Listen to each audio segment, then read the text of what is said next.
Parker J, it says solve. We're going to work with the first one first. It's a very good place to start from what I hear. Okay, now, I'm going to just divide this. Looking at A, it says 4/5 x plus 3 equals x. What would you do?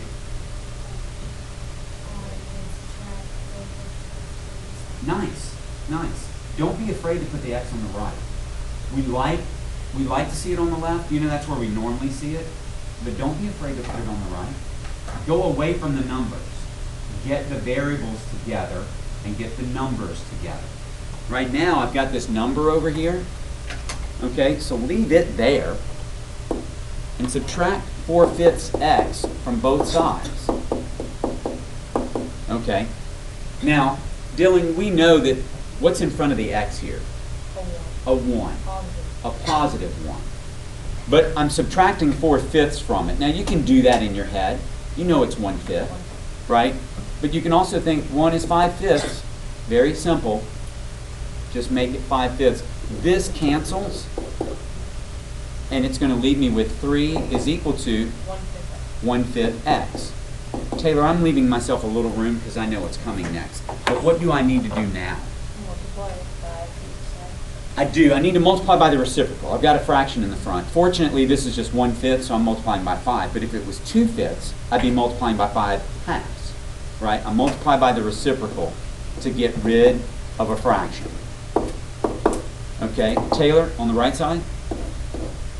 X. On the left side? 15. Perfect. Good. Clay, looking at the right side. Now this one, Clay, it says 8 plus x over 9 equals x. What would you do here?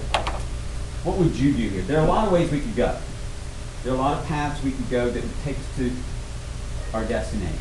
Maybe just get the 9 out of the way. Sure. How do you, wait, what? Multiply by 9. Multiply both sides by 9. I love it. Here and here, right? So you get That cancels. What am I left with? 8 plus x equals 9x.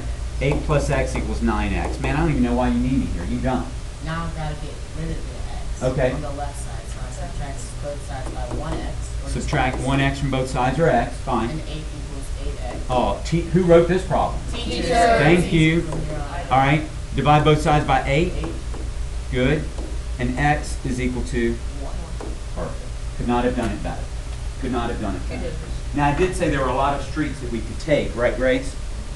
And I'm not going to, well, I'm going to take just a second to show you this. I'm going to erase here. Remember, it's all online. You can go back and look at it later, okay, if you want to. You can, since these two terms on top have a common denominator of 9, I could write them separately. 8 over 9 plus x over 9. I could do that. It's kind of ugly, right? Equals x. Then this is really 8 over 9 plus 1/9 x is equal to x. Do you agree that I could pull that 1/9 out? But it's getting ugly. Now I need to subtract a 9th from both sides. Yeah, okay, fine. 8/9 is equal to 8/9 x. Oh, well, yeah. It's just ugly over here. Right, well, wait. 8/9 times what gives me 8/9? 1. Yeah, so x has to be 1. Right? Multiply by the reciprocals, all that good stuff.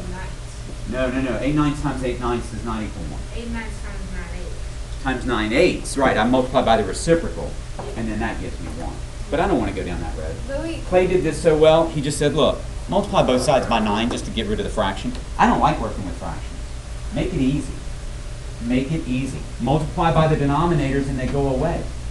Grace, do you agree we could have done that over here? yeah. Grace, I'm going to multiply this side by 5, the whole side, and I'm going to multiply this side by 5. You happy with that? What happens when I multiply 5 by 4/5 x? I know. I'm confused. The 5's cancel. And it's left me with 4x, right? Yeah. What about 5 times 3? 15. Okay. And now that's 5x. Then subtract 4x from both sides. So 15. X